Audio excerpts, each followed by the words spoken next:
तक एक फरवरी को पता लगना चाहिए कि ठीक है। और जो लोग बाहर घूम रहे हैं उनसे अनुरोध है कि वो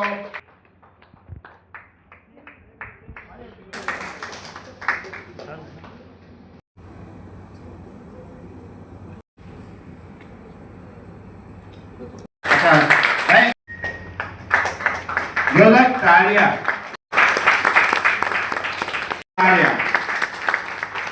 गोरखपुर से आए हमारे बीच, मैं उनकी तालियां बजती रहनी चाहिए। ग्रीन एनर्जी को किस तरीके से बढ़ावा दिया जाए, उसी को लेकर आज का हमारा विषय है हरित ऊर्जा की ओर बढ़ता भारत। इस विषय पर आज हमारे बीच दो विशेषज्ञ, डायरेक्टर आदरणीय श्री दर्शन कुमार सोलंकी जी, आदरणीय श्री A.K. झा साहब विस्तार से अपनी बात रखेंगे। हमारे जो आज के मुख्य अतिथि है 6 बजे वो भी आएंगे। और श्री A. अरविंद नाथ झा साहब जो पेट्रोलियम मिनिस्ट्री में डायरेक्टर है, वो भी कुछ ही देर में आएंगे। किशोरी लाल फाउंडेशन से तो बहुत ज़्यादा अवगत नहीं था मैं, लेकिन कुलदीप शर्मा जी से जो है ना, मुझे लगता है ये 6-7 साल होता है। मुझे लगता है इतने ही साल जो है ना, इतने ही साल से संपर्क में है।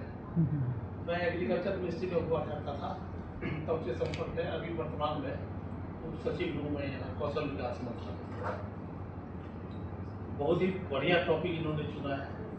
तो हमारे यशस्वी प्रधानमंत्री जी, वर्तमान सरकार, उनके मुखिया नहीं यार, तो इनके अध्यक्षता में भारत जो है वो प्रगति के रास्ते पे है। प्रगति हर एक क्षेत्र में होती है, लेकिन सरकार जो है, सरकार को देखने के लिए जो है ना बहुत सारी चीज़ें होती हैं। समाज को भी देखना होता है, समाज के विकास के लिए भी होता है, लोगों की व्यक्तिगत समस्याएं होती है उसको भी देखना होता है, लेकिन सबसे बड़ी भूमिका जो होती है वो देश का जो है ना सर्वांगीण विकास। इस सर्वांगीण विकास जो है ना, इसके तौर पे जो है इनका टॉपिक बहुत बढ़िया है, हरित ऊर्जा की ओर बढ़ता भारत। अब सबसे पहले प्रश्न उठता है, ये ऊर्जा जो है ना हरित हो गई, ये लाल ऊर्जा हो गई, काली ऊर्जा हो गई, ये इसका मतलब क्या है? बहुत सारे आदमी नहीं जानते हो। हरित ऊर्जा का मतलब ये है जिस ऊर्जा को पैदा करने में, जिस ऊर्जा के उत्पादन में कम से कम जो है ना हमें प्रदूषण का सामना, कम से कम जो है वो स्वच्छ ऊर्जा, क्लीन ऊर्जा, जिससे कि मानव के स्वास्थ्य पे या और भी जितने भी जीव जंतु हैं, चाहे जो ये आपके जलचर हो या खगचर हो, सब जो है हमारे ऊर्जा के उत्पादन जो पहले मुख्यतः कोयले से होती थी। अब ये सरकार जो है इन्होंने लक्ष्य रखा है, और अभी ये वर्तमान सरकार जो है ना बहुत ही जो है ना हायर टारगेट रखी है। ये नेट जीरो, हमारे जो मोदी जी हैं उनका जो है व्यक्तिगत तौर पे जो है बहुत ही ज़्यादा इंटरेस्ट लेते हैं, और ये इंटरेस्ट लेने के बाद उन्होंने राष्ट्र के सामने जो है संकल्प किया। उनका कमिटमेंट है जो हम 2070 यानी अभी से कितने साल हो गए, 25 और 45 हो गए ना, नेक्स्ट 45 ईयर्स अब इसको जो है ना नेट जीरो एनर्जी बनाएंगे। ऊर्जा बनाने के जितने भी माध्यम हैं, चाहे वो अक्षय ऊर्जा हो, सौर ऊर्जा हो, पन बिजली हो, या जो भी हो, विंड ऊर्जा हो, वो सारी ऊर्जा जो होती है उसी को ग्रीन ऊर्जा बोलते हैं। मतलब पहले वाला जो तरीका छोड़ दिया जाए, उस तरीके के बाद जितने तरीके से बिजली बनती है उसी को चाहे स्वच्छ ऊर्जा कह लीजिए, चाहे ग्रीन ऊर्जा कहिए, चाहे नवीकरणीय ऊर्जा कहिए। तो आप बताया लोगों से, जैसे आजकल गांव में चल रही स्कीम चल रही है कि सरकार अक्षय ऊर्जा लगा रही है, सौर ऊर्जा लगा रही है, तो उसमें सब्सिडी भी मिल रही है, बहुत छूट भी मिल रही है, और बहुत ही सरकार प्रोत्साहन भी दे रही है लोगों को। इसका प्रचार प्रसार मुझसे भारतीय जनसंचार संस्थान का जब मैं महानिदेशक था, उनकी वे मेरे कार्यालय में आते थे, और उनकी एक हार्दिक इच्छा थी कि मैं कार्यक्रम में आऊँ। पिछले 5 वर्षों से दिल्ली के बाहर था, वापस दिल्ली आ गया हूँ। मैं बहुत ही संक्षिप्त में अपने बात को रखूँगा। 2015 में पेरिस एग्रीमेंट जिसको कहते हैं, पेरिस समझौता, उसी के तहत जो है 2030 तक भारत ने संकल्प लिया था कि 40% हम कार्बन उत्सर्जन या एमिशंस को हम लोग कम करेंगे, यानी कि हम गैर पारंपरिक ऊर्जा के स्रोत जो है उसका हम उपयोग करेंगे, और उस दिशा में लगातार हम लोग कदम बढ़ाते जा रहे हैं। और विशेषकर पिछले 11 सालों में, क्योंकि हम इस वक्त 11 वर्ष नरेंद्र मोदी सरकार के मना भी रहे हैं, तो 11 वर्षों में बहुत काम हुआ है इस क्षेत्र में, विशेषकर जो हरित ऊर्जा के क्षेत्र में। अब जनसाधारण कहेंगे कोई हमें तो बिजली से मतलब है, और बिजली की डिमांड बढ़ गई है। आज लगभग 100% जो है हम लोगों ने विद्युतीकरण कर दिया है। में कितना इंटरेस्ट है कितना नहीं है, और लेकिन थोड़ा सा तो ये लगता है कि आप बोर तो हो ही रहे होंगे, तो मैं बहुत ज़्यादा बोर आपको नहीं करूँगा। हरित ऊर्जा के बारे में थोड़ा सा जैसा बता रहे थे तो मैं उस टाइम बैठा था, आप लोगों को आइडिया है। और भारत सरकार जो कर रही है उसके बारे में प्रोफेसर साहब ने भी बताया होगा, इन लोगों ने भी बताया होगा। थोड़ा सा मैं अपनी तरफ से जोड़ना चाहूँगा, जो हो सकता है कि इन्होंने टच ना किया हो। अभी ईरान और इजराइल के युद्ध में आप लोगों को शायद पता होगा कि दोनों ही देशों में भारत के बंदरगाह हैं, लेकिन ना ईरान में भारत की संपत्ति को कोई नुकसान हुआ ना इजराइल में, लेकिन हम वहाँ फंसे हुए हैं अभी भी। वहाँ से पेट्रोल आता है, 80% जो पेट्रोलियम प्रोडक्ट हम यूज करते हैं वो वहीं से आता है। तो ये तो चलो ये कह सकते हैं कि मोदी है तो मुमकिन है कि इजराइल में और ईरान में हमें कोई नुकसान नहीं हुआ, लेकिन ये हमेशा हमें वहाँ से कोई दिक्कत नहीं होगी, हमें गैस और तेल मिलता रहेगा। इसके लिए हम ये नहीं कह सकते कि मोदी है तो मुमकिन है, ये लंबी समस्या है। तो इसका समाधान ढूंढने के लिए ही मोदी जी ने यहाँ आते ही प्रयास शुरू कर दिए थे। एक जोरदार तालियां बजाते हैं, जोरदार तालियां। अब मैं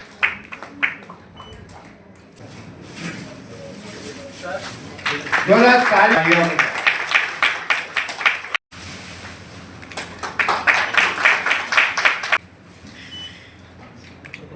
अब मैं जोरदार तालियों रहे मातालाल उनके कदमों से आपको ये अवार्ड दिया जा रहा है। उनको सम्मान से सम्मानित करेंगे। झारखंड के वरिष्ठ पत्रकार जोरदार तालियां।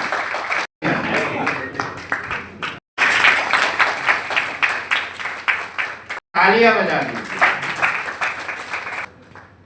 जोरदार तालियां।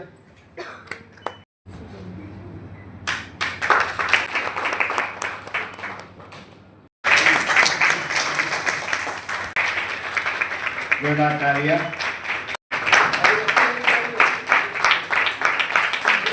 देना चाहता हूँ कुलदीप शर्मा जी को कि उन्होंने बहुत ही महत्वपूर्ण आयोजन किया, क्योंकि इस विषय पर बहुत ज़्यादा जन जागरूकता की दृष्टि से चर्चा होती नहीं है। सरकार की बहुत सारी योजनाएं हैं जिसका लाभ उठाया जा सकता है, सब्सिडी मिलती है, और इससे न सिर्फ उनको सस्ती बिजली मिलेगी, अपितु इससे जो है हमारे जो पर्यावरण है वो भी सुधर जाएगा। आज जो एक विष हमारे पूरे पर्यावरण में भरा हुआ है ये कम हो जाएगा। तो इसलिए गैर पारंपरिक ऊर्जा के स्रोत, चाहे वो सौर ऊर्जा हो या जल के माध्यम से हो या पवन के माध्यम से हो, इसका जो है मैं समझता हूँ कि हम सबको लाभ उठाना चाहिए। भारत में पेरिस एग्रीमेंट के तहत जो है 40% कटौती करने का जो है एक प्रतिबद्धता भारत की है। तो मुझे लगता है कि उस दिशा में हम बहुत तेज़ी से हम कदम बढ़ा रहे हैं, लेकिन ये जन सहयोग के बगैर जो है नहीं होगा। जन जागरूकता बहुत आवश्यक है। उस दृष्टि से आज का कार्यक्रम जो है बहुत ही महत्वपूर्ण है, और मैं कुलदीप जी को और उनके टीम को साधुवाद देना चाहूँगा। मैं बताना चाहूँगा कि कोयला मंत्रालय का ऊर्जा की खपत में बहुत बड़ा योगदान नहीं है। हम कोयला उत्पादन करते हैं, उसमें उतनी ज़्यादा ऊर्जा नहीं लगती जितना कोयला को जलाकर बिजली बनाने में लगती है। फिर भी कोयला मंत्रालय अपने क्रियाकलापों को कार्बन न्यूट्रल करने की दिशा में कार्यरत है। बहुत सारी खदानें जो बंद हो गई हैं उनमें उनको रिक्लेम करके दोबारा ठीक ठाक ज़मीन को करके पेड़ पौधे लगाए जा रहे हैं। हज़ारों हेक्टेयर ज़मीन पर लगाया जा रहा है।